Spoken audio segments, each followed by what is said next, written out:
Once again, a very good afternoon, ladies and gentlemen.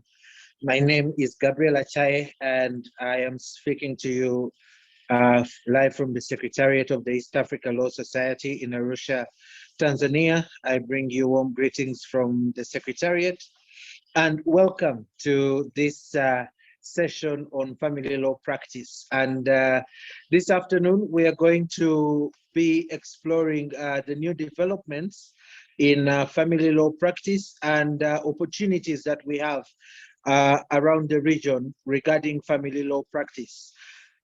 This afternoon, the Family Law Committee is privileged to host its first webinar on the aforementioned topic, and with us is a distinguished panel of speakers that is ready to deliver on this topic. So I hope that you're all going to have a very wonderful time learning from three jurisdictions which we have sampled from the region, that is Uganda, Kenya, and Tanzania. In the next subsequent sessions, we'll be looking at the entire region as a whole with regard to family law practice. But that said, on behalf of the Secretariat, we would like to welcome you for this session. We'd like to thank you for your continued support and dedication towards the Secretariat. It's because of your support and dedication that we're able to bring forth these sessions to you every week. So we'd like to thank you for that. Also joining us on this session is the chairperson of the Family Law Committee, Ms. Barbara Kitui, who I'm going to invite to welcome you to this session and to just make a few remarks, and then I will be back to introduce to you the moderator, who will then introduce the other panelists. So Madam Chair, over to you. You're welcome to speak to your people and give them a few remarks. Thank you. Thank you so much, Gabriel. I'm really honored to engage with you this afternoon, members of the East African Law Society. I'm equally very humbled and very honored and grateful to our Honorable Justice Dr. Fawaz Twaib for nominating me and appointing me to take the lead on family justice in the East African Law Society. I'm really humbled, and I pray that we shall deliver on the mandate. I'm really excited about this family justice practice webinar, particularly because family law is really a pertinent aspect of our lives. Everyone has a private life, and it's a branch of private law that really speaks to our most intimate being, our birthrights, our property rights, and all those are incorporated in family law. And I'm really eager to learn from the different jurisdictions on how we can strengthen and how we can tap into the opportunities within the various policy and legal frameworks, and tap into best practices which we can then take onto our jurisdictions and practice in our respective countries. As we all know, family law is really largely pluralized because of the formal laws interfacing with the customary law. So I'm particularly eager to learn on how the different practitioners are dealing with that. I really thank you so much for sparing time to engage with us, and I look forward to fruitful deliberations. Thank you so much to the Secretariat. Thank you to our Executive Council, Governing Council, and thank you all for attending.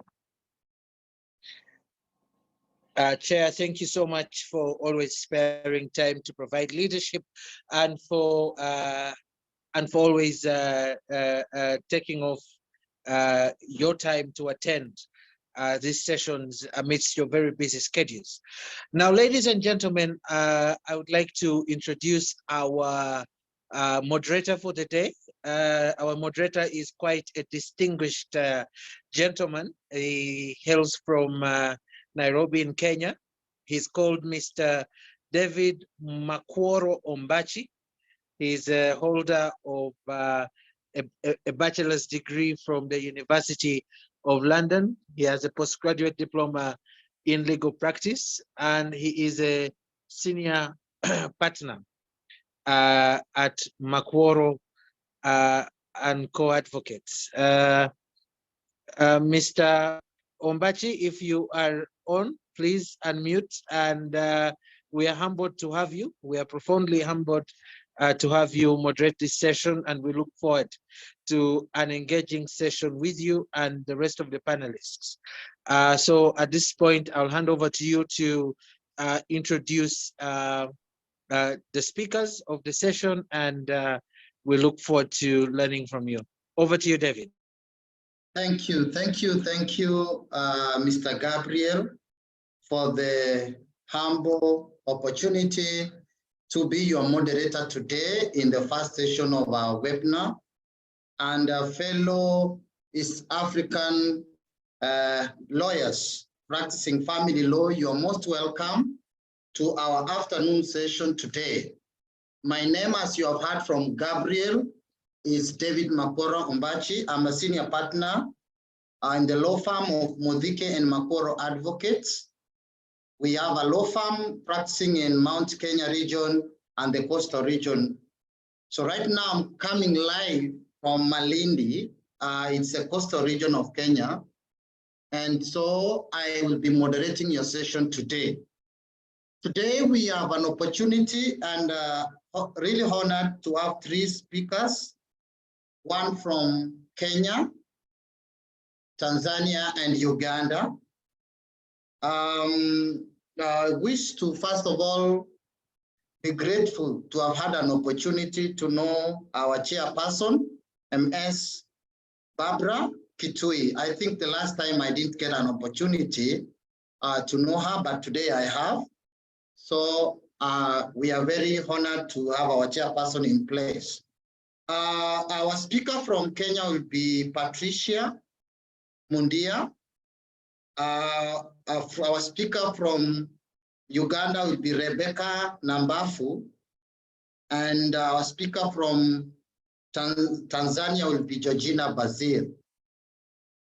I will interchangeably be introducing their small bio when they start to give their speech. So I will be starting with our first speaker today. That will be Patricia. But probably, as you have seen from our topic today, our topic is family law practice, understanding new developments, and exploring new opportunities in the region. What we intend to aim today is to know from the other regions, other countries in our region, what are the new developments in family law. As you may be aware, in Kenya, we take family seriously. In fact, we put that in our constitution. If I spare a second to read for you our Article 45 of our Constitution, it says, the family is the natural and fundamental unit of society and the necessary basis of social order, and shall enjoy the recognition and protection of the state. Now, that is our Article 45 of our Constitution. We take family law seriously, and that's why we have enshrined it in our Constitution. And so today, we will be getting an opportunity to hear from the speakers on the new developments and what are the opportunities for us. And I think by extension, having our sister Patricia addressing us from Kenya, I know she'll get an opportunity to expound more on our petition number 11 of 2020, which has brought in new principles of distribution of property in matrimonial cases, and especially on the issue of contribution and fairness. So I wish to introduce Patricia as an advocate who is practicing in Kenya, and she's also a certified professional mediator. She has over 10 years experience in providing legal advice. And she deals with issues of child maintenance, custody, marriage, divorce, adoption, succession, and estate planning. And also she represents children who are in conflict with the law, and victims and survivors in criminal cases. She started her practice in 2015. And before that, she was working with CRADO, which is a children foundation in Kenya. She worked there for 3 years between 2010 and 2013. She also worked with the Refugee Consortium of Kenya between the year 2013 and 2014. Well, she is good and participated in policy and legislative advocacy on various aspects of children and family. She was awarded by the Amnesty International, the Law Society of Kenya, and the East African Center for Human Rights as the Pro Bono Lawyer of the Year, the first runners-up. Patricia Mundia has represented FIDA in the first amicus curiae, in that case I've just mentioned, of the Supreme Court of Kenya's petition number 11 of 2020 between Ogetonto and versus Ogetonto, and also in the Constitution petition of number 120 of 2020, the Law Society of Kenya and the Inspector General of Police and 4 others, where she also represented FIDA as the second interested party. She was recently appointed by the Chief Justice as the member of the National Council on the Administration of Justice. And she's in the Standing Committee on the Administration of Justice for Children in Kenya, representing the Law Society of Kenya. She's a member of the East African Law Society Family Law Committee and the Federation of Women Lawyers, Kenya. So with tremendous respect, I wish to invite our first speaker in today's session, Patricia Mundia. Welcome. Thank you so much, Mr. Ombachi, for the introduction. It is indeed an honor for me, colleagues, to be here, and a privilege to be having this conversation and this presentation for you. As has already been highlighted, what we are going to be discussing, at least as relates to Kenya, is how whatever developments you've had, and also which new opportunities are there for us to explore in the region with regard to family law practice. So how I have at least divided this discussion and presentation is, one, we are going to look at child justice, and then secondly, how marriage and divorce, of course, has developed.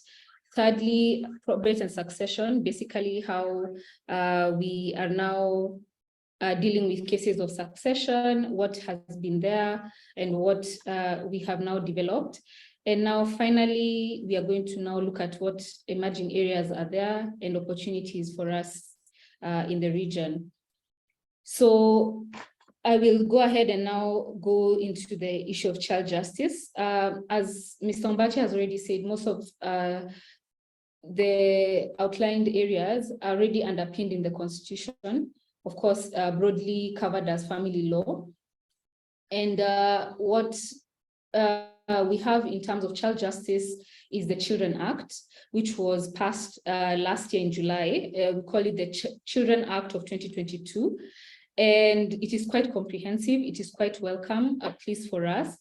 And we have seen already some certain developments in terms of case law regarding what is enshrined in this act. Now, the Children Act basically brings to life Article 53 of the Constitution, which primarily states that the best interest of the child should be upheld and that parental responsibility should be joint. And what you find is that now courts will, of course, depending on the case on a case-by-case basis, determine first that there's joint parental responsibility, unless, of course, there are other factors that may give the court a reason to, of course, limit these issues of custody and maintenance. Now, if you look at civil matters under the Act, this is the Children Act that I alluded to, is that number one, it's covers issues of custody and maintenance. It also introduces the issue of parental responsibility agreements and how they should be structured, and also criminalizes certain aspects. For example, if a parent, for example, moves away from where they say they live under the agreement or under an order of the court, then they're expected to inform the other party. So if they do not do this, then you find that there's actually criminal liability in that aspect. Of course, withholding the child as well becomes also a criminal liability issue that is under Section 35. And the Children Act also, when you're talking about civil matters, also provides for how adoptions should be carried out, how guardianship, of course, should be granted by the courts. And of course, it gives very wide discretionary powers to the courts in relation to children issues. Now, what we are now having to develop is the rules that can guide, of course, these issues of custody maintenance, children in conflict with the law, children in need of care and protection. And right now, the stage we are at with regard to these rules is the public participation stage. So at least we can speak to the fact that we have just a few weeks ago concluded the rules in terms of the public participation that is required before it goes back to Parliament. Now, what we can speak to, at least now, in terms of how case law has developed, is I can make a reference to a certain Supreme Court matter, that's MAK versus RMAA, which is a decision that came in March this year. And basically what the Supreme Court did is it actually expanded and gave guidelines on how to balance the children's best interest versus their parental rights and responsibilities. Now, the facts in this case were that there was a parental responsibility agreement that had been entered into in the High Court of Kenya. And now when the parents went to the English courts decided to give different orders on custody that were not in the parental responsibility agreement. Basically, it's like there was a bit of like overlooking what the parental responsibility agreement had and the orders that had been given by the High Court of Kenya. So the English courts varied the custodial rights. This court went to the Court of Appeal in Kenya. And what the Court of Appeal in Kenya did is uphold the decision, more or less, by the English courts. And so, aggrieved by this, of course, the appellant went to the Supreme Court of Kenya to challenge this decision. And the Supreme Court actually held in favor of the appellant and guided that the English court was wrong in not considering the parental responsibility rights agreement, for one, and number two, also what the Constitution of Kenya provided with regard to the best interests of the child. So basically, it went ahead to provide guidelines, and these guidelines, among other things, highlighted the fact that it was important that the past conduct of the parents is considered by the courts, and also the age of the child, and in terms of whether or not they are ready or able to express themselves and what their wishes are, basically what we call ascertainable wishes. Now, this was a good step in terms of what we have now in the Children Act. It actually made reference to the Children Act of 2022 that we had just passed, which is very progressive, basically essentially saying that they are under the first schedule, it has expanded what is basically considered to be the best interest of the child, and of course went further also to give further guidelines. So that was quite welcome. Now, what we also find in the Children Act, which is quite progressive, is, and at least in our consideration, that is how we also are dealing with children in conflict with the law. First, the Act provides for diversion. It actually gives 3 stages of diversion. it basically says that the child can be diverted at the police station and also at the court level. And we also know that we have a policy from the Office of the Department of Public Prosecution that also has guidelines on how they can divert these cases. But what is very monumental, I think, say for us, is that this has been enshrined now in law. And with, of course, the development of the rules, we hope to see that this is implemented. Of course, the essence being as much as possible to ensure that children are not institutionalized, for one. Number two, to reduce the cases of recidivism. And number three, and most importantly, of course, to recognize that children, by virtue of their age, of course, cannot have capacity, of course, to reason the way an adult would reason. Another thing that we celebrate in the new act is that there is the option of preliminary inquiries by the court prior to the trial. And the preliminary inquiry would propose now to have, or rather now as the law would say that the court will now make inquiries about the child's background in the presence of course, the child's advocate, the child's advocate or the representative in front of the ODPP, that is the Office of the Department of Public Prosecutions. It will also have a probation officer. It will have a children officer if necessary. And the purpose of this is basically to establish what circumstances are there around the child and then give further guidance as to whether or not this case will go into trial. And another celebrated also development is the assessment forms. Now, what is the assessment form? The assessment form is basically a form that is expected to be filled in at the police station when the child is initially charged with whatever offense they are charged with. And what the assessment forms has is the background of the child, whether or not they have committed prior offenses, how their home environment is. And this essentially brings in the community as well into the whole situation. So by the time the matter is going to court, then the court has a general idea of the background of this child. And of course, this will guide how it moves forward with this. And these assessment forms ideally are filled in by the children officer, and then a report is of course given. And then after that, then we go to the preliminary inquiry that I alluded to earlier. Now, in terms of developments in case law with regard to children in conflict of the law, in conflict with the law, sorry, is that we also had a Supreme Court petition that was also very instrumental in at least bringing out the issues of best interest of a child who is in conflict with the law. And this is Supreme Court petition number 13 of 2022. And basically what the court was weighing was the best interest of a child in conflict with the law versus public interest. Now, the facts in this case are very interesting. There was, the children had been, in this case, had been suspected of attempted arson. And the issues of arson, basically arson trying to burn down the schools. Now, cases of arson in schools had become quite prevalent and were having a lot of media coverage in Kenya.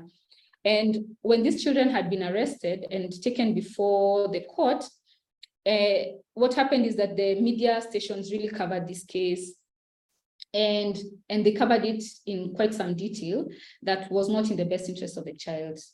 What was considered not to be in the best interest of the child.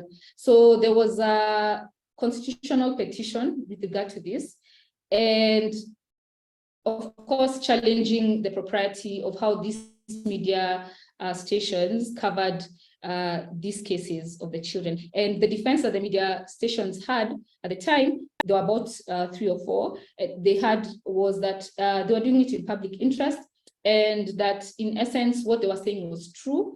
And because of this, they were saying that they are not supposed to be held liable.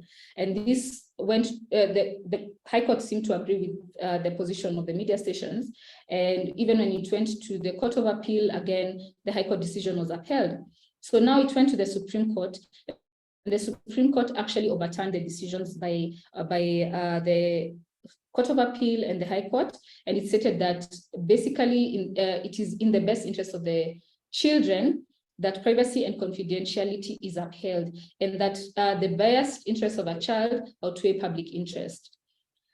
So that was quite a remarkable, of course, progression in terms of the Children Act, which was passed last year. And finally, another thing I would like to highlight that is really good about the Children Act of 2022 is that, of course, it has broadened who it recognizes as children in need of care and protection, and introduced, apart from the fact that children in conflict with the law are considered children in need of care and protection, it has also recognized children who are involved in prolonged civil matters to be children in need of care and protection. So this means that therefore that a care and protection file can be opened in cases where it is seen that these issues between parents have exposed this child to harm, or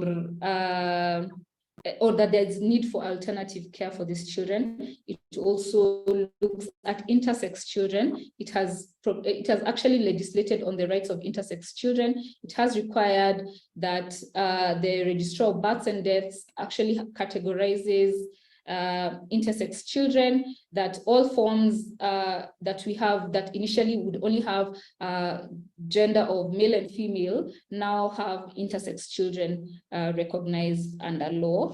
That is what I would say with regard to child justice and the development so far. Now, when you look at issues of marriage, divorce, and division of matrimonial property, we know that we have a Marriage Act. Now, we have a Marriage Act in Kenya. It's called the Marriage Act of 2014. And it recognizes civil marriages, customary marriages, Christian marriages, Islamic and Hindu marriages. What is progressive, we feel, about the current Marriage Act is that there's the introduction of irretrievable breakdown of relations. Previously, the grounds for divorce would be desertion, adultery, cruelty, and now we find that irretrievable breakdown of relations, of course, being a ground for breakdown of marriages, then means that parties can approach the court and say that, you know, we no longer feel that we are able to maybe financially agree, or for whatever reason, agree on what with each other, and so we feel like this union has irretrievably broken down and would want to dissolve this marriage. But of course, it still means that you cannot consent. So of course, a petitioner would then have to prove that they have, or plead that they have not colluded to the divorce. What I would say about this is that it has been an opportunity, of course, to settle divorces in a less acrimonious way. And of course, that being so, and it has also, of course, given parties an opportunity to expressly leave a union where they feel that they are it's no longer tenable for them to continue. Interestingly, we have a marriage bill as well that is hopefully, or not hopefully, soon to be passed by Parliament. And what it introduces as well is divorce by consent. So it's an opportunity for parties to amicably settle and agree that, you know, we can divorce. It's something that I think has also been pushed for in some quarters. Now, with regard to division of matrimonial property, what we have, and what I think Mr. Ombachi had discussed and alluded to earlier, was this case that we had that is cited as JOO versus MBO. Basically, the issue of division of matrimonial property and how it should be divided was a question to be considered by the Supreme Court of Kenya. In this matter, there were two amicus, that's the amici in this case. The first was FIDA Kenya and the second was the Law Society of Kenya. Now, in the decision, what was decided by the court is that the meaning of the Constitution, when it talked about equality before the law, was not necessarily a 50-50 split, because the intention of this Constitution, at least in the way the Supreme Court interpreted this, was not that the law intended for parties to come into a marriage and then leave the marriage with 50% in the literal sense. So what the Constitution, what the Supreme Court was actually saying is, yes, parties are equal before, during, and after marriage. However, when it comes to division of matrimonial property, parties would have to prove contribution. It did not fault that the fact that, yes, there's different kinds of contribution that are envisioned by the Matrimonial Property Act of Kenya. It actually says that, yeah, if you look at Section 2 of the Matrimonial Property Act, it recognizes household work, raising of children, farm work as contribution towards a marriage. So what essentially the Supreme Court has said is that parties ought to prove contribution. So the beginning is, when parties come to court, the beginning is, well, 50-50, but subject to the fact that parties have to prove that this was my contribution in this marriage. Now, the other developments have been in the probate and succession laws. What we've seen in our probate and succession laws was an amendment act that was in 2021, that basically the amendment was, the essence or the rationale behind the amendment was to give legitimate dependents of a deceased person a claim and a right in the deceased estate, mostly especially with regard to intestate cases, that is where there was no will.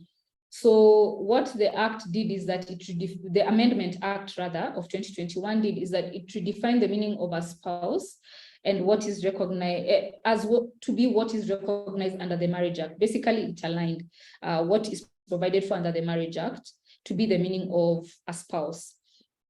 And further to this, it amended the definition of who dependents are, and it amended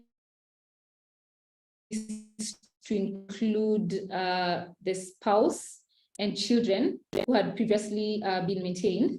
Remember, we amended the meaning of spouse. So now, basically what now it went to do in the definition of dependents was to include now this issue of spouse. And also, it also recognizes any relative that had been maintained by the deceased prior to their death.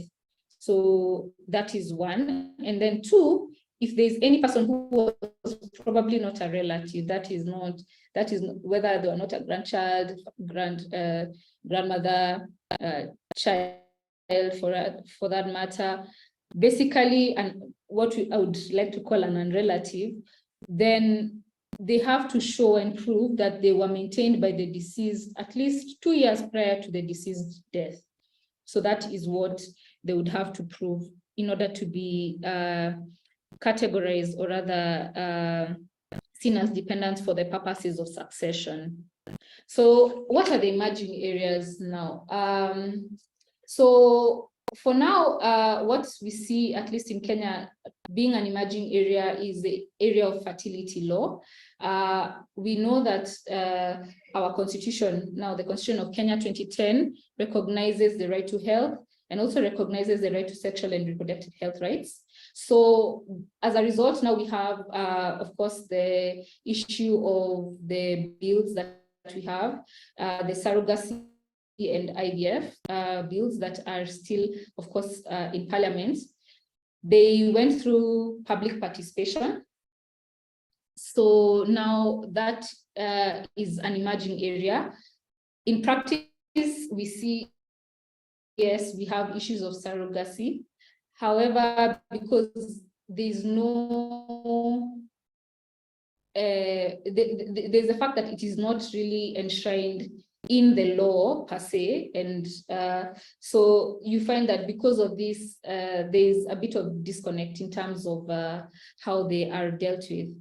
Now, so that is an emerging frontier, but indeed something to be very excited about in terms of practice and opportunities that come with that.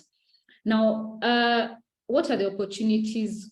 What opportunities can we say are there for us in the region in terms of family law practice? Well, there's the fact that, of course, family law being broad and being an area that is dynamic, of course, encompasses the issues that are also, you find that maybe if there's a parental dispute, it could involve a parent who is from Tanzania and another parent from Uganda, for example. Allow me to use those examples. And both of them live in Kenya. So the issue of conflict of laws, of course, comes in which law should be applicable. So I think, in my opinion, what we should be looking at in terms of family law practice is how we can address this issue of conflict of laws, not necessarily regarding child custody and maintenance, but across the board, marriage and divorce, also succession, where families, of course, come from different jurisdictions. How do we deal with matters that are cross-cutting, and in practice, how do we work together, of course, as practitioners in different jurisdictions in terms of giving solutions to families in our region. Then another proposal, I would say, is a case digest on family law. Let's look at the cases that we've handled in Rwanda, the cases that we've handled in Burundi, the cases we've handled in Tanzania, Uganda, in Kenya, and of course, borrow from the wisdom of all these cases. So maybe for ELS, perhaps we could consider having a case digest on family law, where we look at, of course, the different decisions that have been given across the region. And of course, we know that they're persuasive, if not authoritative, within our different jurisdictions. At least this, I believe, would really enhance, of course, practice in the region and growth. And I think and hope that I have been within my allocated time. And I thank you for your time. Thank you very much, Patricia. That was very, very insightful contribution from your part, and you are actually within time. You've donated actually 5 minutes, which is very good of you, which then I'll use to highlight in 1 minute on the developments. New trends is that she has talked about marriage dissolution by consent, as is now in the pipe through the Marriage Amendment Bill of 2023, which was published on 27 June this year, where then you can divorce by consent. If you, both of you agree, you can file a petition and you appear before the judge or magistrate, and your marriage will be dissolved. But with one condition, you must have cohabited for at least 1 year. Then she also talked about the distribution of matrimonial property, whereby the contribution, you must prove contribution, your own contribution to the acquiring of the matrimonial property. And that is enshrined in our Constitution, Article 45(3), has been well explained through the petition number 11 of 2020, so that the court takes into consideration the direct and indirect contribution of the parties to the marriage. And then she also talked about the amendment to the Succession Act which is now the Property and Administration Rules, so that now there is a clear definition of who is a spouse. And therefore, we have done away with the regime of former spouses, former wives, and we have introduced a definition of a spouse, and which is also in the Marriage Act. She has also talked about who is a relative, who is capable of being maintained by the deceased person, and also someone who is not a relative who can be maintained by the estate of the deceased if they can show the court that they were maintained by the deceased person 2 years before the death of the deceased person. And I think she has also highlighted on the emerging areas, on fertility law, the right to health, and also the surrogacy. I think this is a question probably I'll throw to Patricia at the end of the session, whether you are introducing surrogacy agreements. And I think it's a question you will get an opportunity to answer later on, probably. And so without much ado, we will be moving next to our second speaker today. And of course, that is Rebecca. Rebecca is, his other name is Rebecca Nambafu. She's a Ugandan, and she's a partner in the firm of Nambafu, Namungalu and Company Advocates. She has practiced for more than 9 years, having graduated from the LDC in Uganda. And so I wish to invite our next speaker, Rebecca, to come and address the East African lawyers. Welcome.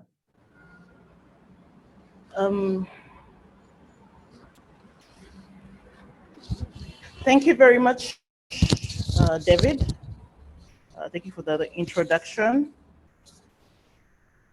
In Uganda, I want to straight away go to the new developments in family practice in Uganda. Rebecca, sorry for interruption. I'm unable to see your video. I do not know whether it's from my side. I don't know whether, Patricia, you're able to see Rebecca on screen? No, I'm not able to. Rebecca, we'd love to see you. What am I supposed to? You put on the video kindly. You are David, very serious. Yes.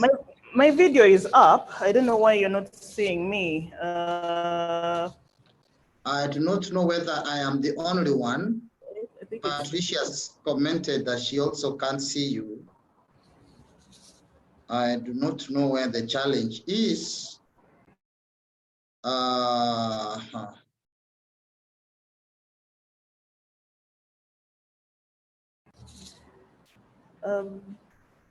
don't know. Is it me only? Georgina, you're able to see Rebecca on screen? I cannot see her. Yeah. I think we lost you, Rebecca. We'll appreciate to see you.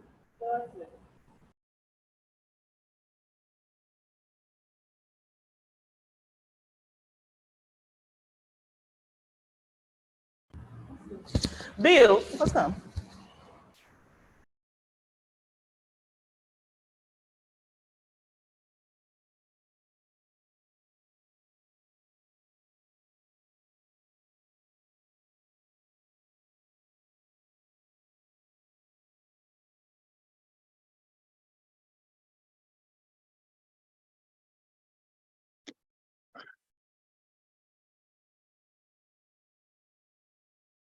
David, can you see me now?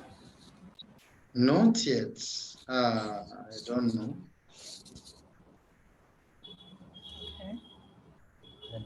Okay. Just rejoin. Is it something very serious? We probably can ignore. We can ignore all that so that we save time. Rebecca, you can proceed. Thank you, David. We can proceed. Yes, in Uganda, there have been an amendment, or there was an amendment of the Succession Act. It was the Succession Amendment Act 2022. It basically provides for gender equality as per Article 21 and 33 of the Constitution. It also provides for, it removes or it repeals the provisions of the law that were declared unconstitutional in the case of law and advocacy for women in Uganda versus Attorney General.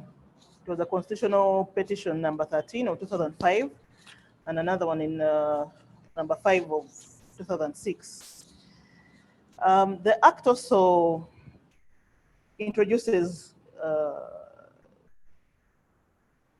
new aspects, including the appointment of guardians. There's a statutory guardian and a testamentary guardian.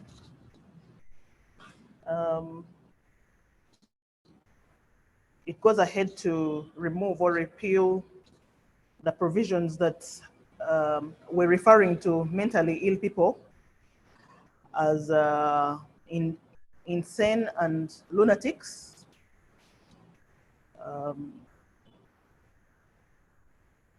This law has also introduced percentages, or it revises the percentages of distribution for an estate of a person who dies intestate. So it has really covered very many gaps that were previously in the Ugandan Succession Act, and basically it has improved, I think, the rights and the situation of mostly women and children in Uganda. Specifically, the act, it substitutes discriminatory words like married woman or married or woman to spouse or to person. And this, yes, it has reduced on or removed the discriminatory words that were previously in the law. Then to realign with the Constitution of Uganda, it has also amended the age, the minority age, from 21 to 18 years, because the Constitution provides for the age of 18 years. So it has, the act has been brought in conformity with the Constitution. And then in regards to distribution of property, it has improved on the protection of the spouse who is left behind. It has increased the spouse's percentage from 15% to 20%. And it has also protected the rights of minors, meaning that the percentage, 20% of the estate of an intestate person is supposed to be held in trust for the children who are minors and supposed to be used for the children's well-being. So we have come to see an improvement in the protection of rights of the vulnerable. And Furthermore, in regards to the residential holdings, the Act provides that residential holdings of the deceased person devolve to the surviving spouse and a lineal descendant equally, and it basically protects the rights of the surviving spouse in case the other people who want to take the residential house or the residential holdings from the surviving spouse. And then in regards to property left in the will, in case children or the spouse is left out of the will, the Act of 2022 automatically gives the wife and the children rights to maintenance, so they can still apply for maintenance in court in case they're left out of the will. It introduces the aspect of guardianship. Right now, a parent can name a guardian in their will, and that guardian will be in charge of mostly minors. In case someone leaves minors behind, they can appoint a guardian in their will to take care of the interests of the minors. So this has not been there before. It's a new aspect, and we believe that it's going to improve on the protection of children's rights, and also their right to use property and education when their parents die. These same guardians are given, of course, they're given duties, and they're supposed to report to courts periodically, as well as ensure that the interests of the children are protected.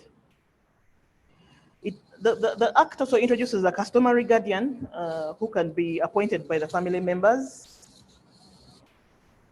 And these guardians are supposed to be confirmed or rejected by court. So even if someone appoints you in the will, they have to get confirmation from court. And for them to be appointed by court, they have to show that they're qualified and they're going to have the best interest of the children at heart. Well, it introduces the issue of discretion of courts in granting probate or letters of administration. So someone has to be qualified, first of all, before the court. They have to apply to court to be given probate, and this has not been the case before.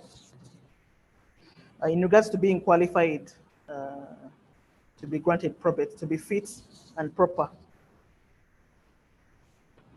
And there are very many introductions, amendments that were made in the Succession Amendment Act, and they are all in regards to betterment of administration of estates. Maybe I can highlight a few more because there are very many. The Act also introduces a timeline of administration and execution of an estate. In other words, one has to renew if someone is given is granted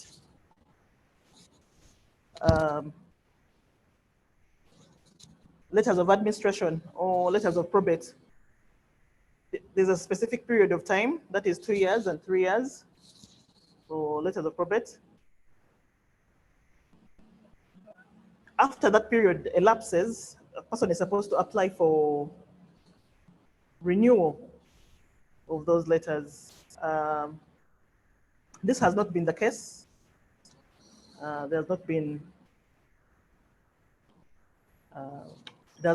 a timeline. Then in regards to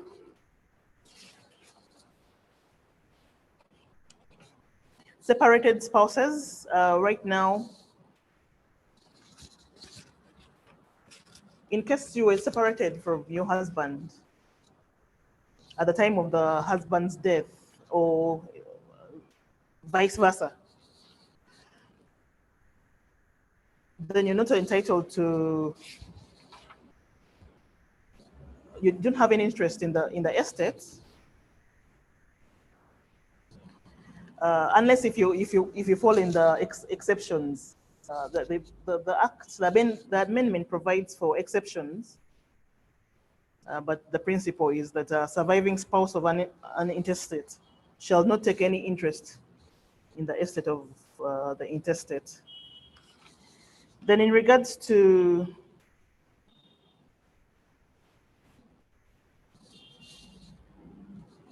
this act also introduces consent of spouses and lineal descendants prior to disposal of the estate property by the administrators.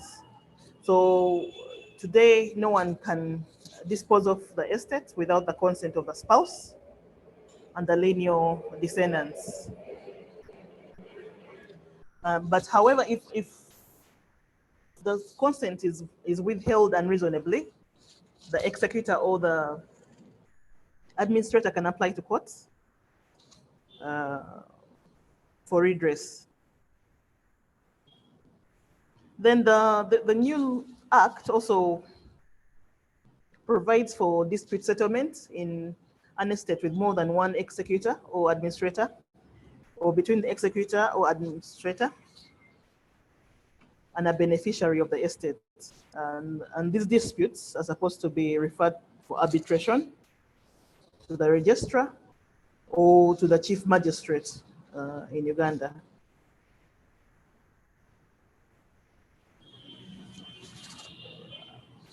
Lastly, in regards to Succession Amendment Act, it provides for attestation of wills. Let me say, it brings in a new requirement for each of the witnesses to write his or her name and address on every page of the will in the presence of a testator. So this has not been the case in practice. And it also says that in case there's a page that is not properly attested, that is, if the tested, let me say the witnesses do not write their names and their addresses on every page, on a single page, then that page will be declared null and void. But the will will still be valid, except for that page. Then it also goes on to say, it adds other grounds for nullifying a will or an invalid will. Previously, there were, I think, only 2 grounds of nullifying a will, but it has included fraud. It has increased to fraud, undue influence, duress, coercion, mistake of fact, or abuse of position of trust, or vulnerability. So it has introduced other grounds for nullifying a will, and it also makes an exception of the wills that, of course, were in existence prior to the date of amendment of this act. So in regards to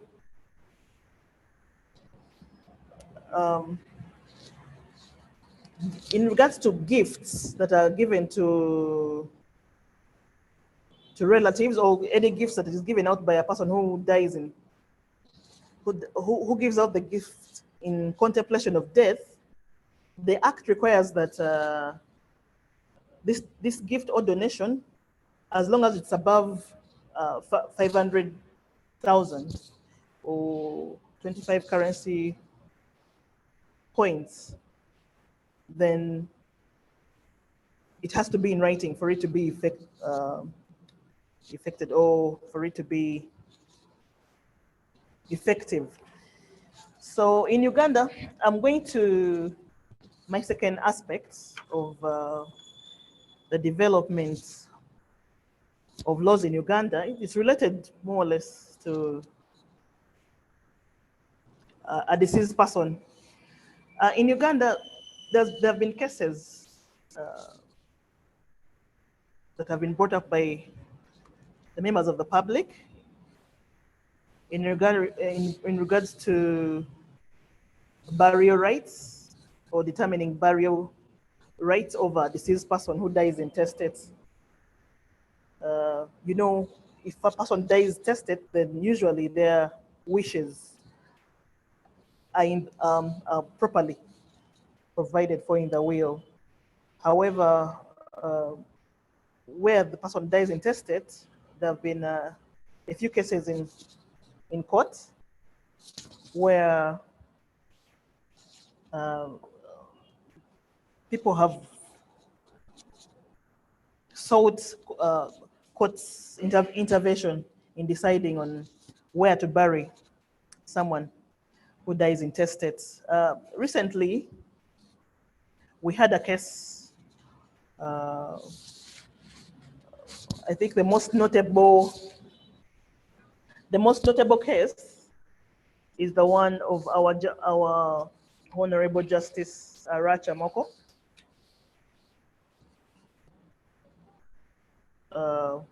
That is the case of Annette Yosa Komakech, Emmanuel, Amoni Jackie, Picho Godfrey and Christina Nyok versus Ambassador Idul Amoko and Attorney General. It's a High Court miscellaneous cause number 41 of 2023. It was a case where the family, both the husband and the children, actually the children on one side, the children and the sisters and brothers of the deceased on one side, and the husband on the other. It was a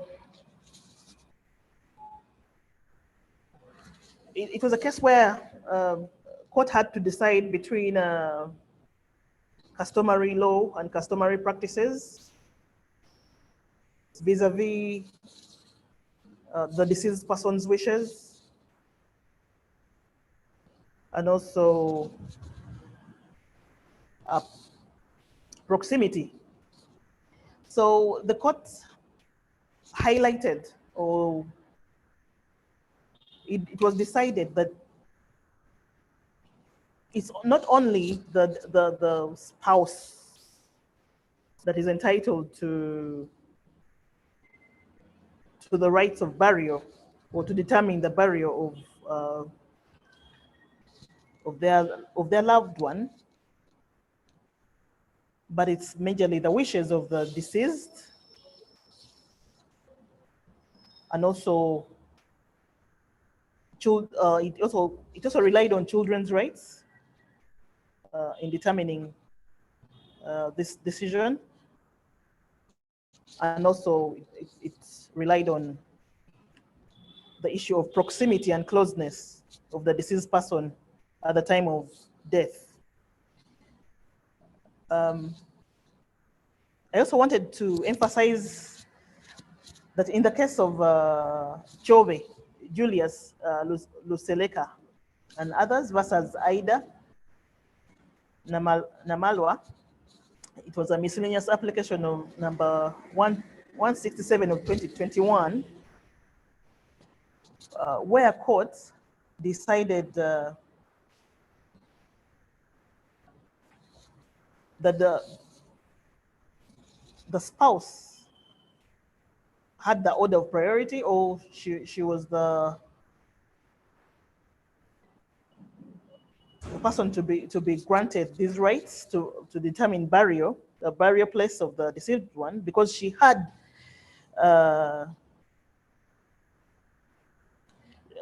she was more close to the deceased, and also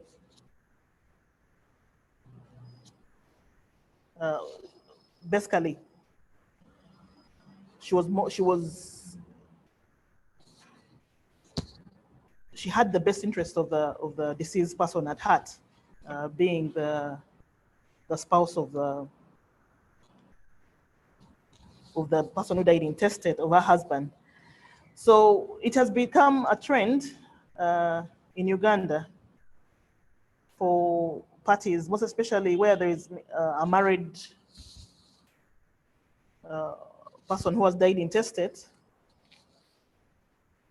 where the family of the married person vis-a-vis the spouse seek to have burial rights over the deceased person. And I believe we can expound on this and have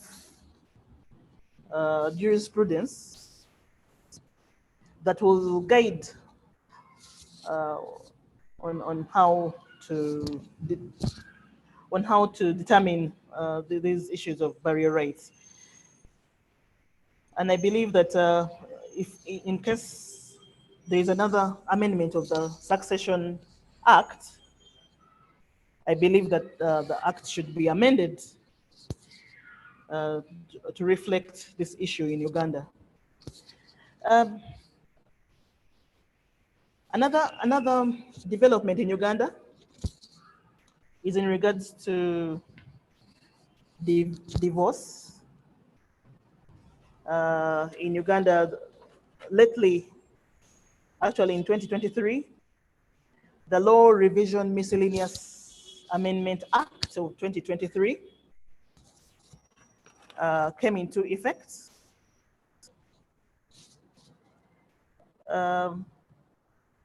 This act basically re-echoes what was decided in some cases. It provides for, or it covers the gaps that were there in the divorce act, most especially to do with the gender issue, where the divorce act had limited some grounds to a specific agenda, and some grounds to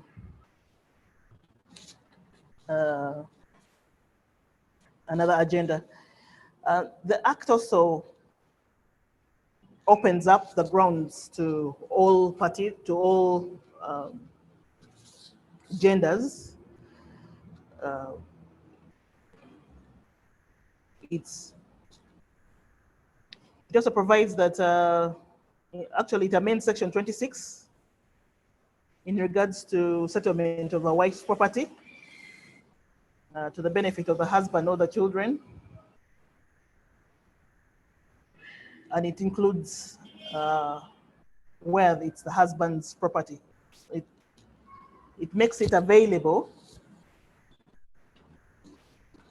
for the other sex. There have been very many cases that have been decided in regards to division of property in Uganda, especially at divorce level. I wanted to highlight a specific one, that is Ambayo Joseph Waigo versus Aserua Jacqueline, where I think like Patricia indicated in her presentation, the courts in Uganda have also taken the same light or the same line, requiring the parties or the couple to prove contribution. So it's no longer a 50-50. It's no longer a 50-50 guarantee when you get a divorce that you're getting 50-50. But then each individual or each person in the marriage should prove what they contributed to the matrimonial property. And also this case, it's civil appeal number 100 of 2015. It brings in the status or the status of property acquired before marriage, because in this case, the matrimonial property was acquired before marriage and it was in the names of the husband, but then it was acquired for the purposes of becoming a family home.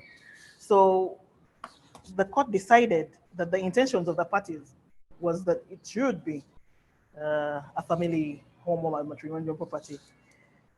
This has opened up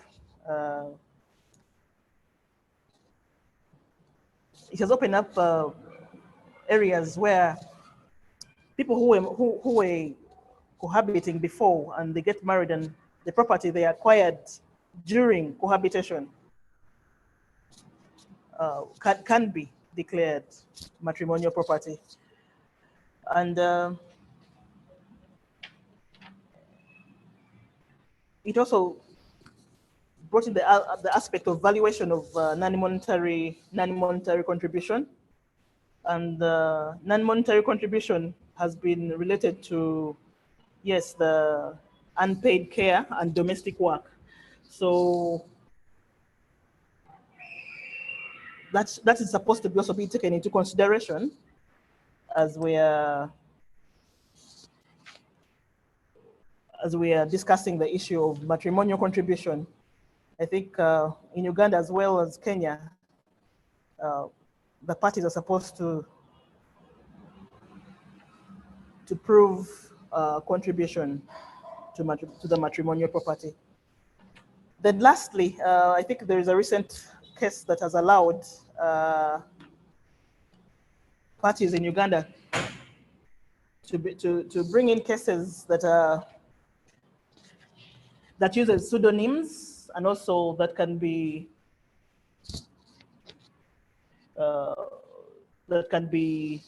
protected in regards to privacy, or can be declared confidential in nature.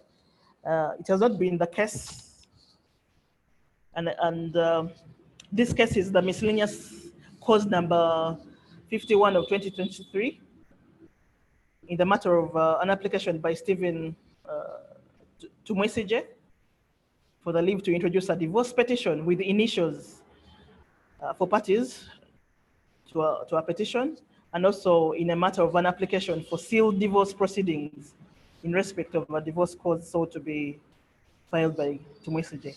Basically, in summary, the court decided that an applicant can be granted leave to file a petition in initials, using initials, and also their records can be sealed by court. However, you have to prove a good cause, and the definition of a good cause was also indicated in the ruling. Or maybe let me say examples of good cause can be found in the ruling. However, it was a good precedent that I think most of us are going to use for mostly high level or sensitive divorce matters in Uganda. So it's a welcome development in Uganda, and I believe it has opened ways for other people who believed or never believed that they could get privacy in court to do so. So in regards to the opportunities in Uganda, I believe we can work together to come up with a framework of a law in regards to barrier rights, and also for those specializing in advocacy.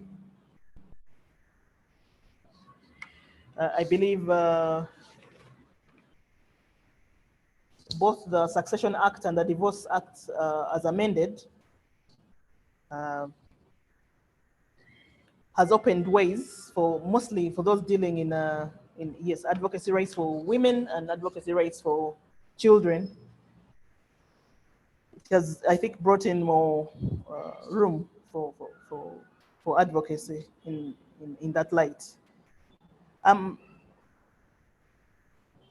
I beg to end here.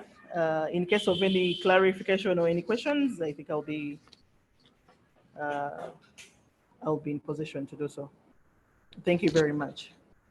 Thank you very much, Rebecca, for that wonderful presentation and the position in Uganda as of now as regards to the Succession Act.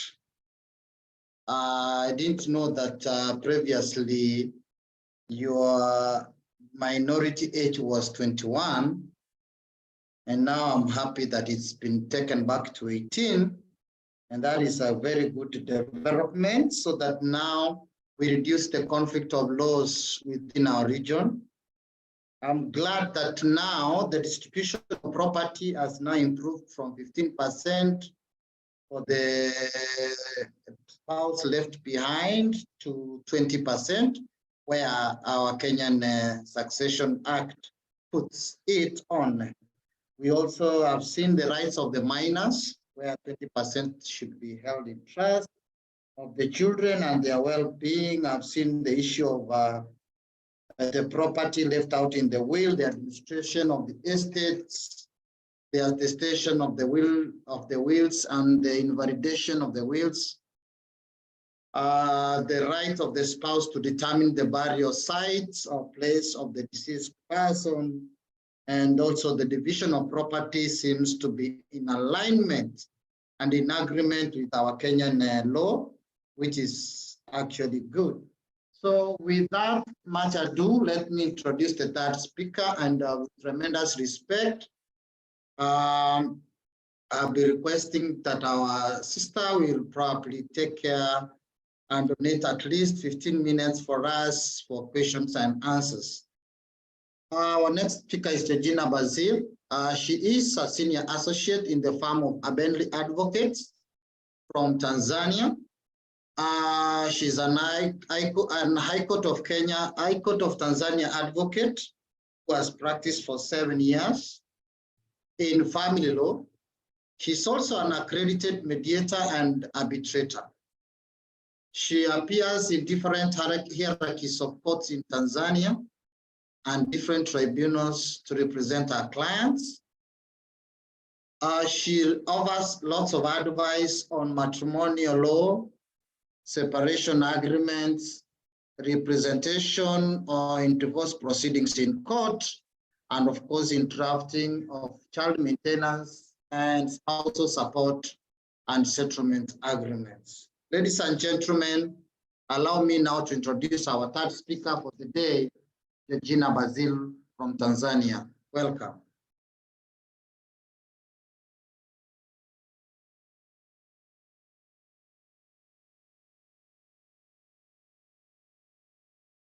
Georgina, kindly unmute.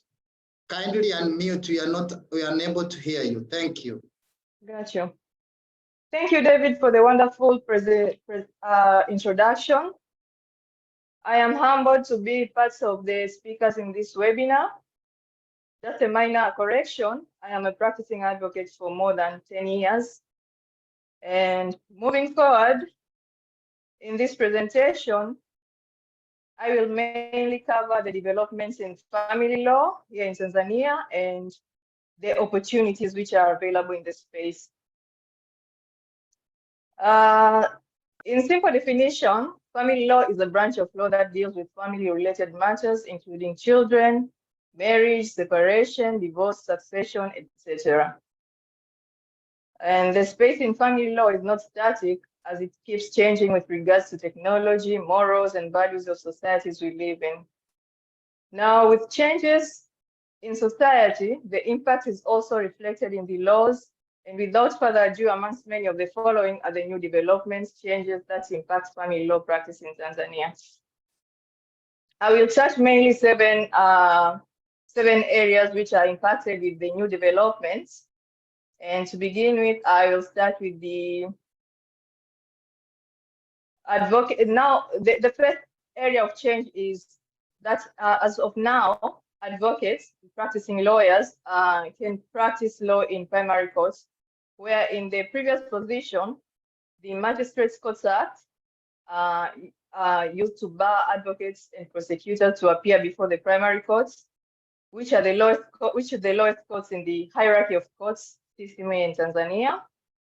It was in respect of that legal prohibition, litigants and generally practicing lawyers, including family lawyers, would find themselves handling cases at the appellate and revision stages.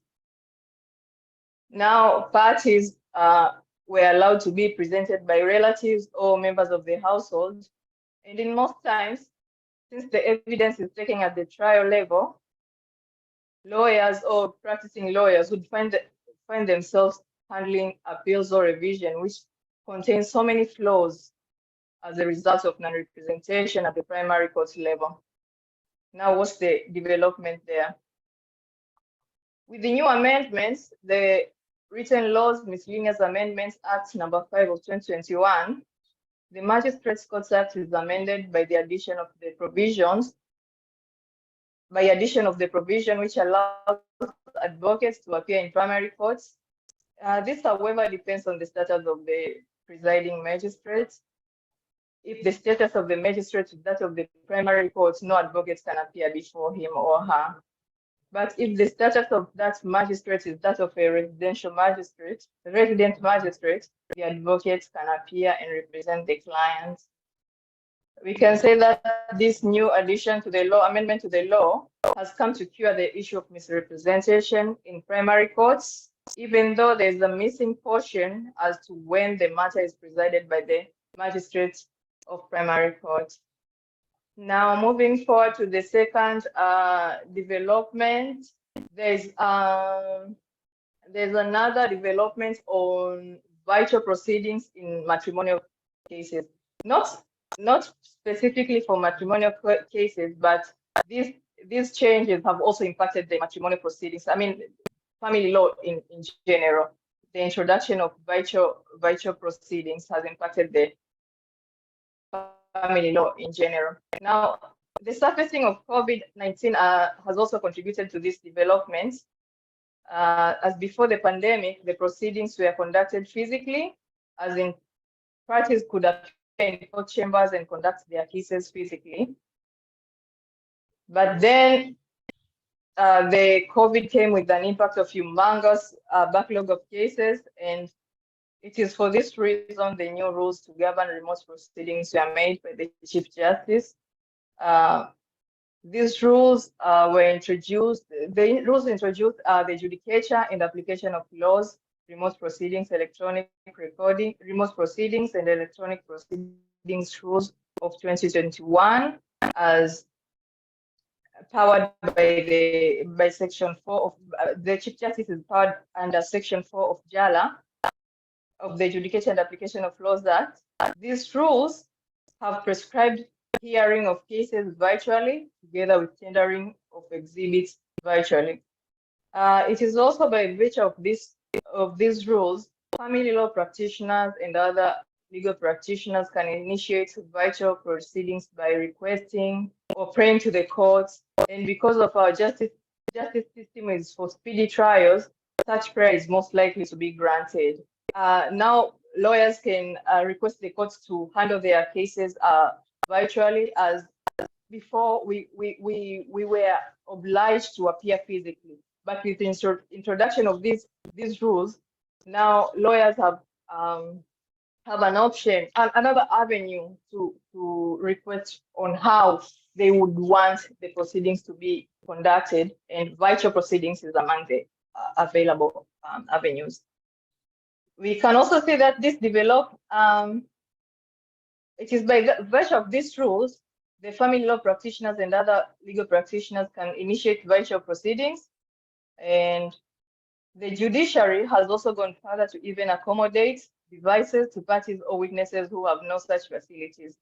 We were also amazed by this availability of devices at the court registries in case parties want to conduct hearings, but virtually, but they don't have devices. The judiciary also avails the parties with the devices to conduct virtual hearings. We can also see that these developments allow lawyers to navigate easily and transition with the fourth industrial revolution era. It is an opportunity to handle international clients without incurring costs of traveling and accommodation while in Tanzania. But there are challenges which come with this development, as the challenge family law faces in this development is that the applicability of the rules, which apply only in high court and subordinate courts thereto, is that these rules do not cover other tribunals. And when it comes to family proceedings, especially matrimonial matters, there is a mandatory requirement to attend conciliation before filing petition for divorce in court. So when it comes to that first stage of divorce, which is conciliation, parties cannot apply these rules and conduct the conciliation sessions virtually, and therefore that is I can say it's a loophole which is found in those rules. The rules not only does not apply to the conciliation boards, it also do not apply to other quasi-judicial bodies like the tribunals and the commissions and etc. It only applies to the High Court and the subordinate courts to the High Court. Now, moving on to the other development, there is an establishment of Judicial One-Stop Center. Unlike other areas of law, there's no doubt that family law is relevant to majority population in the society, as it connects with most relevant relationships like parentage, matrimonial relationships, children upbringing, usufructuary rights, and many more. So now, with the backlog of matrimonial and succession cases in Tanzania, the judiciary of Tanzania, through the Chief Justice, has established a one-stop center for handling matrimonial and succession cases in Dar es Salaam. The center is established through Adjudication and Application of Laws Act, One-Stop Judicial Center of Temeke, Establishment Order number 2021, Government's Notice number 640 of 2021. Now, these developments have helped parties in terms of convenience and efficiency, and also saved technicalities, which sometimes results into striking out of cases on grounds of territorial jurisdiction. Other developments, that is with regards to the law. Those are the developments which have made with regards to the law and the statutes. Now, other developments in family law in Tanzania are court decisions made in various issues, and one of them is the unique tradition of bride price or dowry. Dowry, as defined, is any payment of stock, goods, money, or any other property made or promised in consideration of intended marriage As a matter of law, marriage's validity is not affected by non-compliance of such, since marriage is a voluntary union between a man and a woman intended to last for their joint lives. So once there is a voluntary consent to enter into marriage, discrepancies or any flaws associated with dowry are irrelevant to the validity of the marriage. However, in previous court's decision, by considering customs and traditions of parties, courts used to order payment or return of dowry or some part of dowry when the spouse's relationship was sour. But as of recently, the courts have diverged from the previous common position in respect of the dowry's refund or return.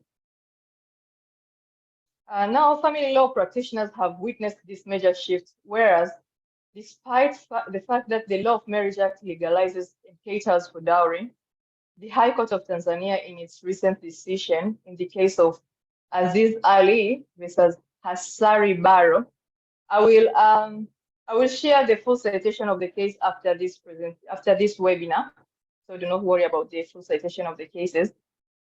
In this case of Aziz Ali versus Hassan Barrow, this is the case of 2022, the court was of the view that dowry violates the meaning of marriage being a voluntary union between a man and a woman for their joint lives, as it's only one party who is required and therefore introduces inequality in marriage. Not only that, it creates inequality. Such custom may make men treat their wives as more of possessions. Interesting. Now the same court in the issue of dowry had the following to decide. The court went further on to hold that the claim for refund or return of dowry upon breakdown of the marriage is of no basis. This was the decision of the High Court in the case of Amon Mwita G. Macha versus Boniface Matiko. This is the case of this year, 2023. You may also note that this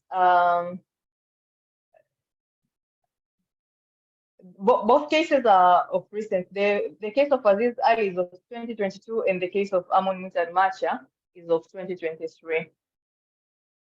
Now, another development in family law, which was made by the court's decision, is on the issue of rights of children born out of wedlock. Previously, children born out of wedlock were regarded as illegitimate children.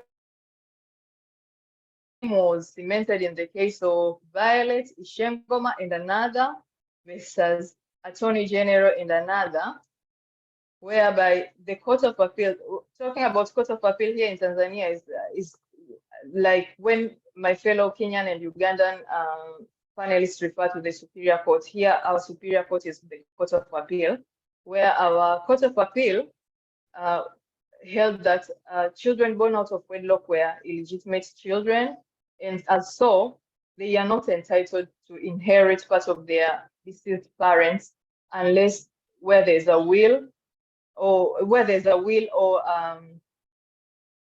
unless where there's a will. That was the only condition children born out of wedlock could inherit as part of their deceased parents' estate.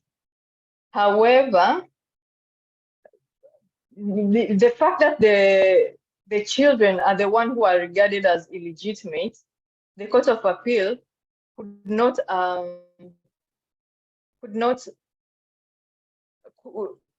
to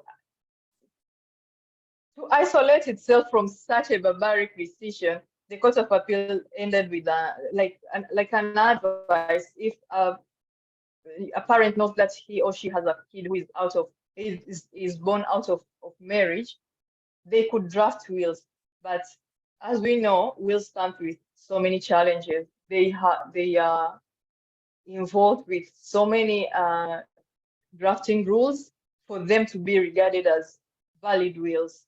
We have seen so many wills being overturned in being declared as invalid in court, and a person who drafted such wills declared as an intestate deceased, and therefore such such opinion could not save much for the children born out of wedlock. However, as of now, the case of Judith Kiamba versus Tunsume Mwimbe and 4 others, which is probate in administration cause number 50 of 2016, and judgment was delivered in 2020.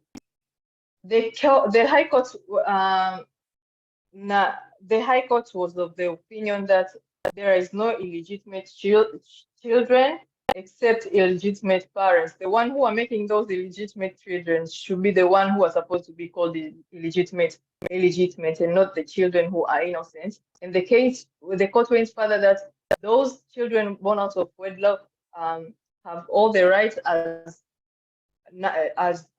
heirs of the deceased to inherit part of the estates of their deceased parents, and the notion of illegitimate children was also declared to be barbaric and discriminative assertion. Another development made through the court's decision is on custody of the child or children. Primarily, it is the parents who are considered to have the right and responsibility to custody of the child or children.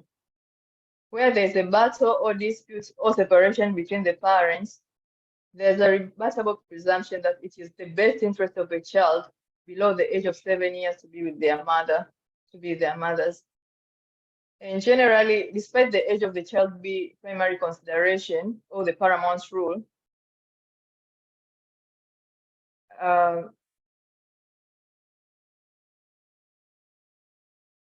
the law further gives the parents custody of the child unless the right is persistently abused by the parents. Now, recently, it has been seen that even the dispute having no proof of the child's abuse or allegation, the court in the case of Habi Longo versus Doto Kapukizi and another, the case of 2020, the court granted custody of the child to the relatives of a mother and denied custody to the father of the child. The court has demonstrated a deliberate, wider, and holistic approach in defining the best interest of the child in this case. And in addition to this observation, the parents are now also under observation as to whether they have the best interest for the child. Another development, which I can call it an ongoing development in family law, is on the issue of minimum age of marriage. In Tanzania, the statutory age of marriage, according to the provisions of the Law of Marriage Act, is 15 years for females and 18 years for males. The same statute, which is the Law of Marriage Act, allows for marriage to be contracted below the prescribed age of 15 for females and below the prescribed age of 18 for males upon obtaining leave of the court. So even though the minimum age provided by the statute is 15 for females and 18 for males, the court has the discretion to allow marriages to be contracted below that minimum age. And in such cases, for females, such marriage is upon consent of the father, or if the father is dead, consent be from a mother, and if both parents are dead, consent be from a guardian. Now, that position was challenged by way of petition in the High Court through the case of Rebecca Gyumi versus through the case of Rebecca Gyumi. I'll provide the full citation later of all the cases I've mentioned here in my presentation. And in that case of Rebecca Gyumi, consequently, the High Court declared the minimum age of marriage to be 18, and the provisions of the Law of Marriage Act, which prescribed for marriage below 18 years, as unconstitutional. That decision was challenged by way of an appeal to the Court of Appeal by the government, and in October 2019, the Court of Appeal upheld the decision of the High Court that the age of marriage be 18, and below that is unconstitutional. Now, the legal impact of such decision, which nullify legality of the certain legal provision, makes it a duty of the Parliament to amend such law into the spirit and intention of the court's decision. However, this is why I call it an ongoing development. As As of recently in 2022, the government has sought public opinion to amend the Law of Marriage Act, despite the requirements to table the bill to amend the Law of Marriage Act in the spirit and in intention of Rebecca Gyumi's case, which I've cited and I've mentioned above. This has led to human rights activists' action to command such blatant acts of ridiculing the powers of the judiciary when a matter is already adjudicated. Currently, the High Court has granted leave to file judicial review in the petition filed by Tanzania Women Lawyers Association against Honorable Minister for Constitutional and Legal Affairs and the Attorney General. And the same petition is scheduled for hearing in the coming month of October. To be precise, it's scheduled for hearing on the 5th of October.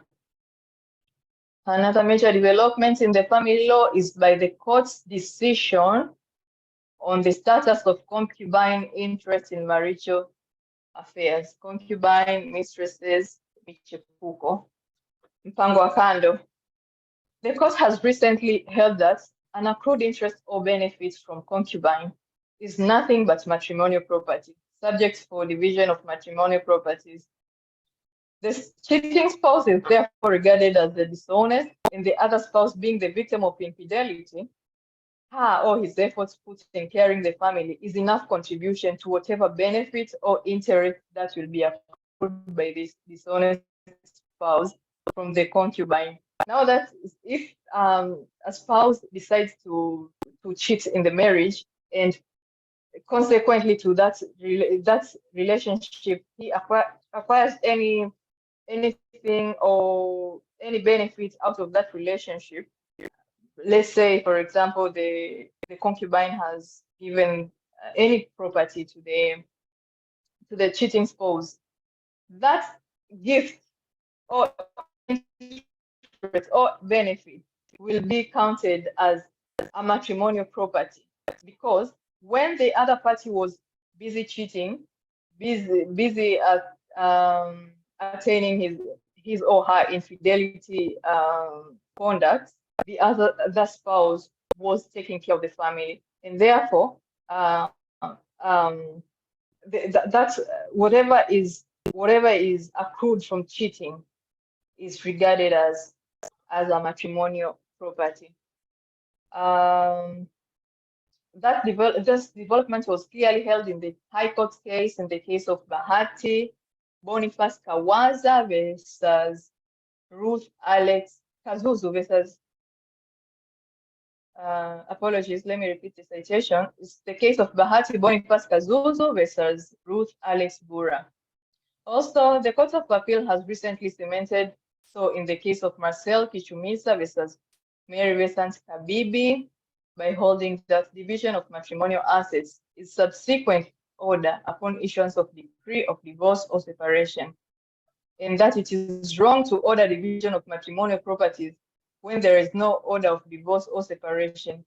In this circumstance, the concubine cannot benefit under the umbrella of partnership or joint venture collaboration in a non-marriage relationship. That is all on the trends and developments in the family law, specifically in my jurisdiction, Tanzania. Now, the opportunities. What are the opportunities the family law practitioners can grab from in this space of family law? There's issue of DNA. The family lawyers, actually practicing advocates are among the few requesting officers authorized by the law, which is the Human DNA Regulation Act, to request for human DNA testing on behalf of the sample source. And therefore, that is an opportunity to grab. Apart from court representation, now you have a wider scope in legal practice, being a requesting officer on behalf of your clients who are in the DNA proceedings are regarded as sample source. Another opportunity, as I've mentioned earlier, with regards to the new amendments to the Magistrate Courts Act, now advocates can appear in primary courts and defend defend their clients in matrimonial matters, except in those trials where it's the primary court magistrate is involved. But the flaws which were the results of non-representation in primary courts will no longer be there, because you will be an advocate there assisting the court to achieve chief justice, following proper procedures, tendering of evidences, assisting your witnesses. And therefore, that is an opportunity for practicing lawyers in this family law space. Another opportunity for lawyers is the one I've mentioned there, electronic proceedings. Electronic proceeding allows you to even practice law. You don't need to be within the country. You can even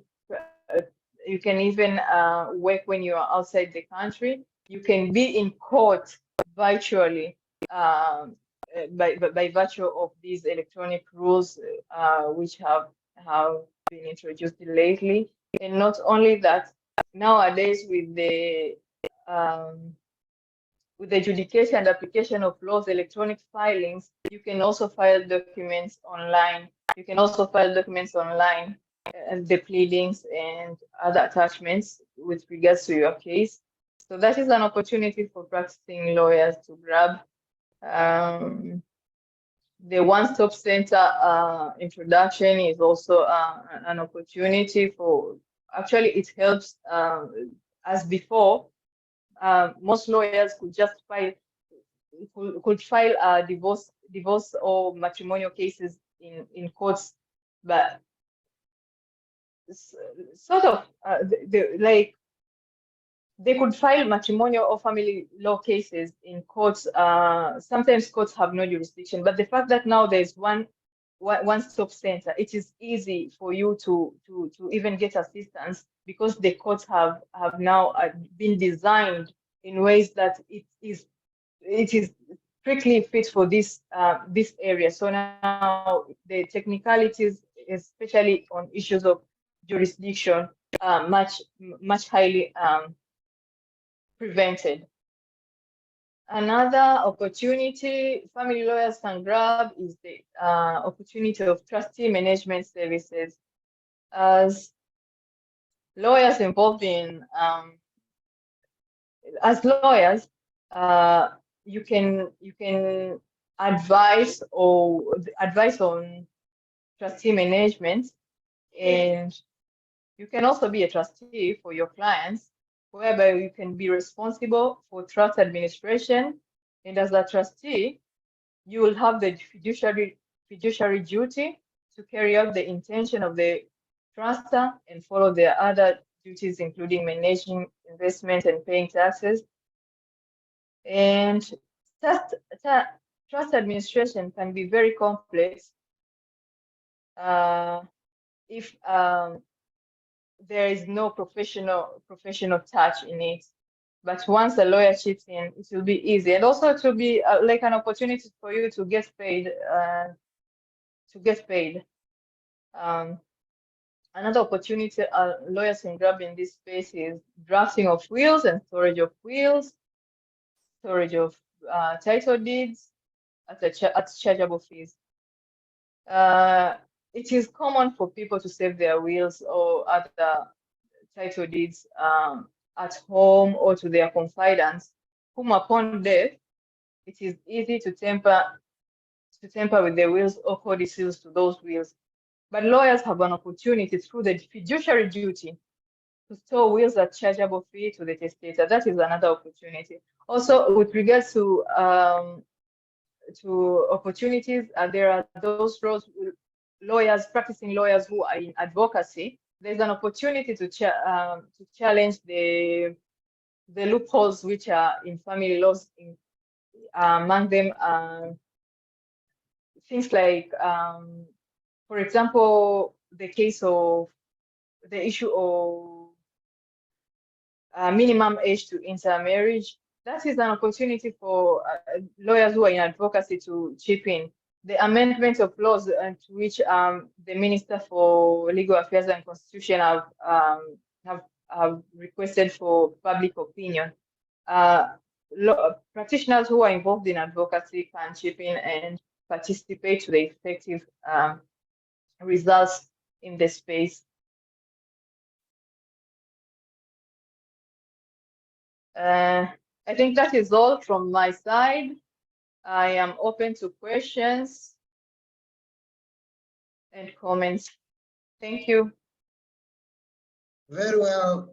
Thank you very much, Georgina, for that wonderful session and interaction and insight from Tanzania, family law practice, the developments and the opportunities.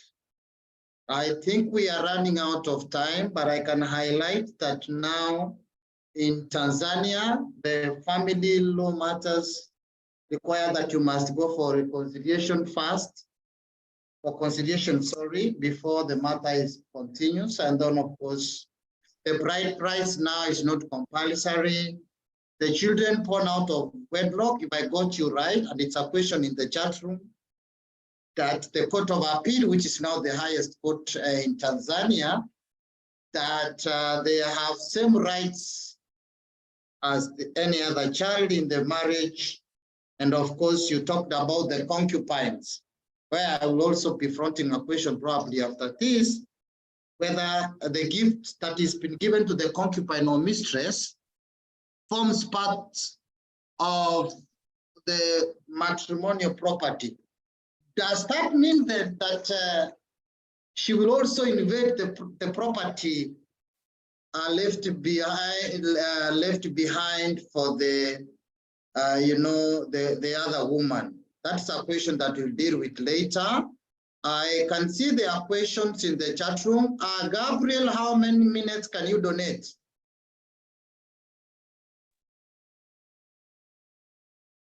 Gabriel, kindly, how many minutes do you think you can donate for the questions? Okay, I can't seem to get 5 minutes. Thank you very much. So I'll go to the chat box. There are questions there. I think one could be going to Patricia, and this could be kindly give a hint on the solution on the IVF or stroke surrogacy legal framework. Then there is a question on how is the issue of equal division of matrimonial property considered in Kenya by the Kenyan courts. And then there's this question that does inheritance property form part of the matrimonial property? And I think that was for Patricia, and this one I think goes to Georgina. And the last question I can see, just a clarification from Henry Kuloba. The panelists from Tanzania said, if I got it correct, that the Court of Appeal held that illegitimate children aren't entitled to inheritance rights, and the High Court held otherwise. Going by the doctrine of President, does it mean that the legal position is as initiated by the Court of Appeal? And I think, let me give Patricia to summarize those 3 questions, and then I give Georgina to answer that one. Patricia, please.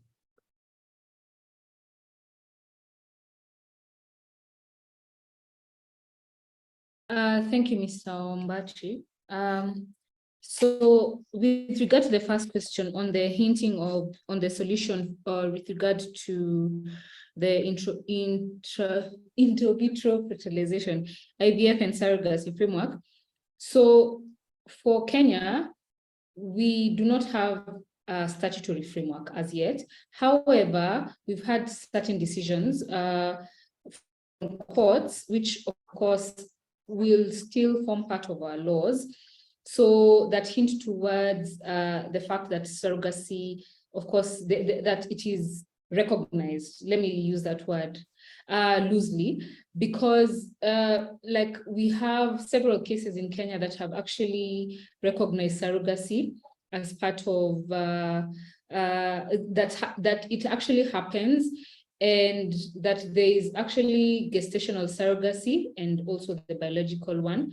And the issues that have been coming in are whether this is something that should also, like from the birth process, because the conflict has been at birth, can the surrogate parents immediately become, in the birth certificate, should they write the name of the surrogate parent or the biological parent, or biological parent in this case being the person who was actually the surrogate. So what we've seen in practice is that you first have to go through the adoption process. So in the birth certificate, what will be included is the name of the birth parent, and then after adoption, the adoption process is complete. Together with the adoption certificate, you also have a birth certificate. So that is what has been, in terms of when you're asking about solutions, I would say has been the practice. Now, the problem and the challenge here is, of course, the length of time that is taken for this process. And so why now this bill, which is called the Assisted Reproductive Technology Bill, is now coming in to fill these gaps? Because what you find is that, of course, because of the length of time and the process, it's quite frustrating. And also, surrogacy is quite expensive. If you look at how, because it's there in practice, if you look at the costs, it's quite punitive. It's actually seen as something maybe that can be afforded by a few people. So these examples are given are, of course, in cases where you don't really find that there's a dispute as to the issue of surrogacy. Now, what now further becomes problematic is, of course, where there is perhaps a surrogacy agreement, and now it is a disputed agreement. So in practice, that becomes a challenge, because if you go, for example, to the children's court, they'll probably sometimes say they do not have jurisdiction and should go to the High Court, and the High Court will say, no, it can still be dealt with at the children's court. So that is where now I think it becomes a bit problematic. Now, on the question of equal division of matrimonial property, remember I said when the Supreme Court was giving a determination on this issue, which is more or less, as I said, case law, which of course informs how most of the courts would adopt, what approach the courts would adopt with regard to this. They looked at equality versus equity. You could look at it in that sense. So the equality principle would demand that matrimonial division should be a split, a 50-50 split, right? But what the court was saying is, no, we will start from, of course, the presumption that it is 50-50. However, parties ought to now come in and show what have they contributed towards this. And remember, contribution under the Matrimonial Property Act is not necessarily just financial. It can also be the farm work, it can also be the housework, etc., etc. So basically, as is from the Supreme Court at least, is that parties ought to prove contribution. With regard to the third question, I'm sorry, I did not quite catch it, Ms. Ombachi. Perhaps you could just... Yeah, it was about does inheritance property form part of the matrimonial property? Inheritance property, does it form part of matrimonial property? Okay, what I know is that the rationale behind inheritance property is that it belongs to the family, and logically the essence would be to preserve, of course, the family lineage for generations, right? No, that's the answer. No, it does not. It should not form part of matrimonial property. But also, again, when you're talking about inheritance property, is this property inherited before the marriage? is it inherited during the marriage?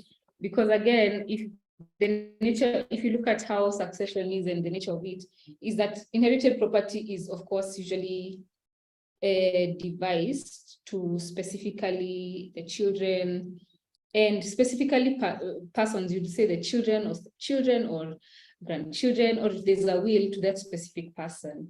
So my interpretation is that there is no inheritance property does not form part of matrimonial property. But Thank I you. welcome also the views of others. Thank you very much. I think that you've correctly answered most of the questions, and I think that is in order. Now, the last question goes to Georgina, and a clarification. What is the position, Georgina, on the issue of inheritance by illegitimate, the so-called illegitimate children or children born out of wedlock? What's the current position? Well, the previous position with regards, actually, I understood the question, like, it's the highest court which decision makes the precedent, but the circumstance here is different. With regards to these cases, the case of Violet Ishengoma was the case of 1990. Yes, it is the decision of the Court of Appeal. And the case of Judith Kiamba is the case of 2020, and it's the case of High Court, which is below in the hierarchy of courts, it's below the Court of Appeal. However, this case of Judith Kiamba is an acknowledgement of the law of the Child Act, the Constitution, and the international instruments which Tanzania has ratified and domesticated as part of their law through the law of the Child Act, and even in the Constitution, where children's rights to property and inheritance are enshrined in those pieces of legislation. And therefore, the issue of precedent being overturned by the decision of the High Court is not the case here. It's not like the Court of Appeal case was overturned by the decision of the High Court, but it's just that the High Court has like put more light on what the law provides for, and the law which was regarded is the Constitution and the laws of the child, which are of recent enactment, which is 2019. Thank you very much. Thank you very much, Georgina. That is very clear now. Because of time, through the chair, Barbara and Gabriel, I wish to return this time back to Gabriel to take over. Thanks a lot, East African lawyers, family law lawyers, for the wonderful time that you've given and accorded me. And thank you, the panelists, for giving us a very insightful approach.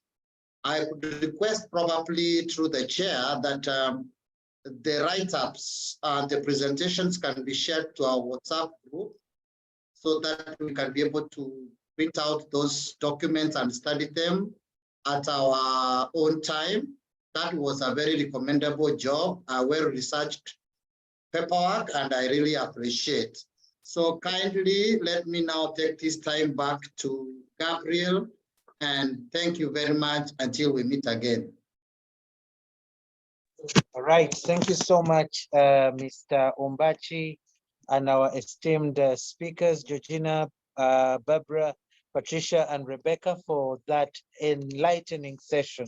It's been an extraordinary session. I have personally listened in and learned quite a lot about the different law changes in the different jurisdictions, and it's quite important. It's quite interesting to notice some of the rulings and judgments that the different courts of judicature have given. On behalf of the Secretariat, I would like to thank you, our esteemed panelists. We do not take your time and preparation for granted. We are entirely indebted to you, and we are so grateful to you for delivering this amazing session. We look forward to another round of discussions on family law, and this time we'll discuss with the committee through the chair to ensure that we get another very captivating topic that will enlighten us all. On behalf of the Secretariat, we are grateful, and just to inform all the participants that we'll be issuing out certificates of attendance for this session, and we'll also issue out certificates of appreciation to our esteemed panelists for these stellar presentations that they've made. A recording of this session will be sent to you via email in the course of the coming week, and kindly ensure that that you get the same. And just two pieces of official announcements. The first one is the East Africa Law Society, the ELS Institute, has organized a construction law conference in Mombasa, and this conference will be taking place on the 28th to the 29th of September 2023 at Paradise Inn Hotel in Mombasa. If to get more payment details for the same, kindly reach out to us at info@elosociety.org, or you can check in our official website. You will find the information there. And also, I wish to remind you about the East Africa Law Society Annual Law Conference and Annual General Meeting, which is slated to happen in Bujumbura, Burundi, on the 22nd to the 25th of November 2023. If you've not yet registered, kindly reach us at info@elosociety.org, or you can check our website and get registration details.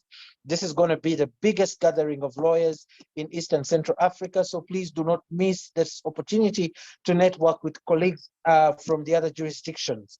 So that said, I would like to thank you all for attending in very large numbers. We look forward to hosting you to more of our sessions. On Thursday this week, we'll be having a discussion on tax law, in particular wealth taxation. So if you're a tax law enthusiast as well, please look out for that session. We'll be sharing the flyer for the same this evening. So kindly register, and we look forward to having you on that session. From us at the Secretariat, we are signing out, and we wish you a very lovely evening and a lovely rest of the week. And now you can log out at will. Thank you.